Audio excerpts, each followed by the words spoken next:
Assalamualaikum warahmatullahi wabarakatuh. Selamat datang kembali di channel Cakap Informatika.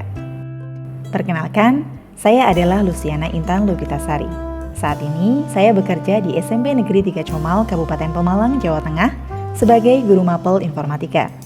Ini adalah video aksi nyata yang saya lakukan setelah mempelajari modul kurikulum Merdeka. Judul dari aksi nyata ini adalah menyebarkan pemahaman mengapa kurikulum perlu berubah. Selamat menyaksikan. Bersumber dari Wikipedia, kurikulum adalah perangkat mata pelajaran dan program pendidikan yang diberikan oleh suatu lembaga penyelenggara pendidikan yang berisi rancangan pelajaran yang akan diberikan kepada peserta didik dalam satu periode jenjang pendidikan. Penyusunan perangkat mata pelajaran ini disesuaikan dengan keadaan dan kemampuan setiap jenjang pendidikan dalam penyelenggaraan pendidikan tersebut serta kebutuhan lapangan kerja. Kurikulum tersendiri memiliki peran sebagai salah satu komponen penting dalam sistem pendidikan nasional dan pedoman juga acuan dalam pembelajaran. Bagi guru, kurikulum berfungsi untuk memandu dalam proses belajar siswa. Sedangkan bagi siswa, kurikulum berfungsi sebagai sarana untuk mengukur kemampuan diri dan konsumsi pendidikan. Lantas, mengapa kurikulum perlu berubah?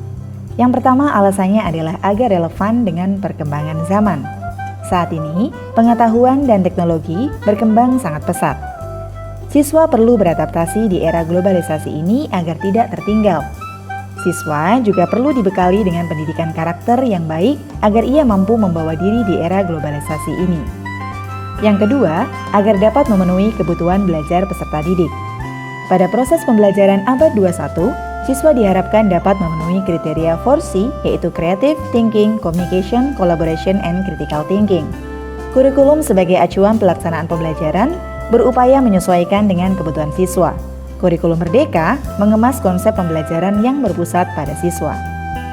Alasan yang ketiga adalah agar dapat menyiapkan generasi masa depan yang cemerlang. Acuan perubahan kurikulum adalah siswa. Siswa yang cerdas dan berkarakter merupakan aset bangsa yang harus dipersiapkan dari sekarang. Persiapan generasi emas dimulai dari jantungnya pendidikan, yaitu kurikulum. Guru sebagai kaki tangan kurikulum harus mampu mencetak generasi cemerlang ini dengan selalu adaptif dengan perubahan kurikulum itu sendiri. Kurikulum yang baik adalah kurikulum yang sesuai dengan zamannya. Kurikulum bersifat dinamis, yaitu mengikuti tantangan perubahan zaman.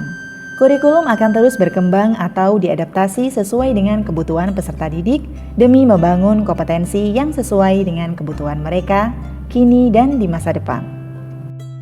Lalu, bagaimana cara mewujudkan perubahan kurikulum?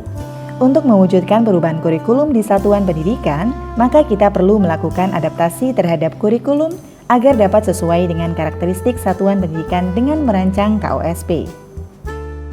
Kesimpulannya adalah, kurikulum perlu mengalami perubahan sesuai dengan perkembangan zaman. Kurikulum bersifat dinamis dan terus beradaptasi sesuai konteks dan kebutuhan peserta didik untuk membangun kompetensi sesuai masa kini dan masa mendatang. Kondisi lingkungan peserta didik harus dipertimbangkan dalam menyusun kurikulum satuan pendidikan. Demikianlah paparan mengenai mengapa kurikulum harus berubah. Kurang lebihnya mohon maaf. Wassalamualaikum warahmatullahi wabarakatuh. Salam pendidik.